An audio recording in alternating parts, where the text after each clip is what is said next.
joyous to be here on this sunny day. But I'm willing to go over there and like make sure, like, see the best of my ability to get somebody out here for you. That's an RV mobile mechanic that can actually come see what you need done. If that's the best I can do, you know what I mean? Right. That's what I want to do today when I leave here and go to the office.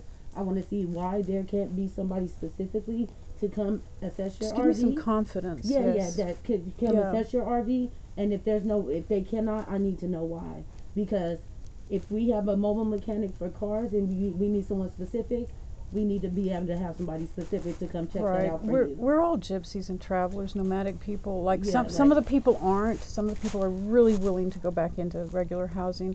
But the ones you find service resistant, it's because we love our lifestyle. And because we have a DNA in us that's a little bit different than other people. That's nothing wrong with that. And it's not, like I told one of my neighbors, if it was illegal, they'd be arresting people on Craigslist for selling their RVs like crack. There's nothing wrong with that. And they're not. I'm with you. Okay, so we just have like this quirky thing with land use management.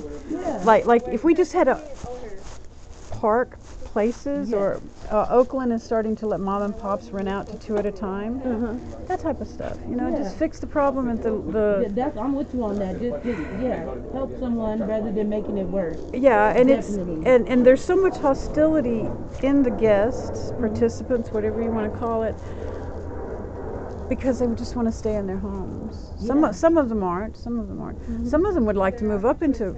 Like, honestly, the whole homeless thing could just be solved. They can. I believe that there's more that they can do, but we're not here for that today. I know. I'm not making that speech. No. I'm with you. I know.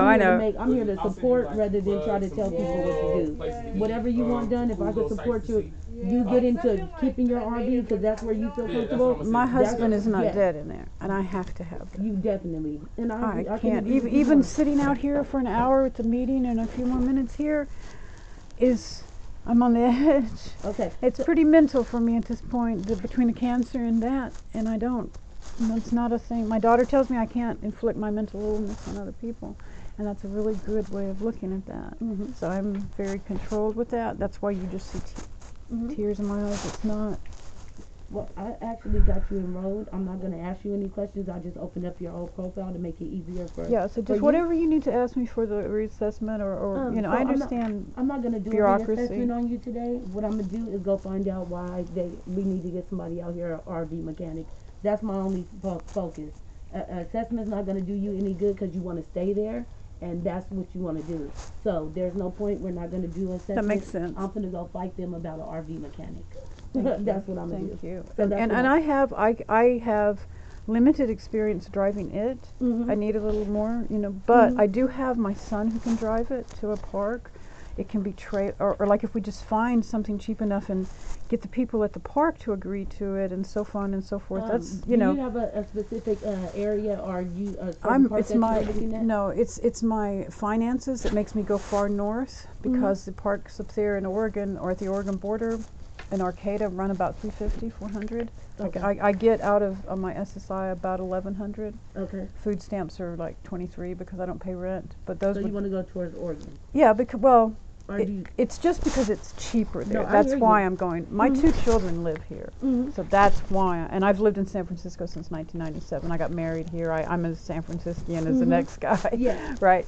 But in terms of like going somewhere, like that's never been a problem for me. Yeah. It's always been just that the RV has to be repaired and sorry, I knew I didn't have enough time. Okay, I'm just a gypsy, and I'm not ever going to give up being on wheels. I've lived on wheels.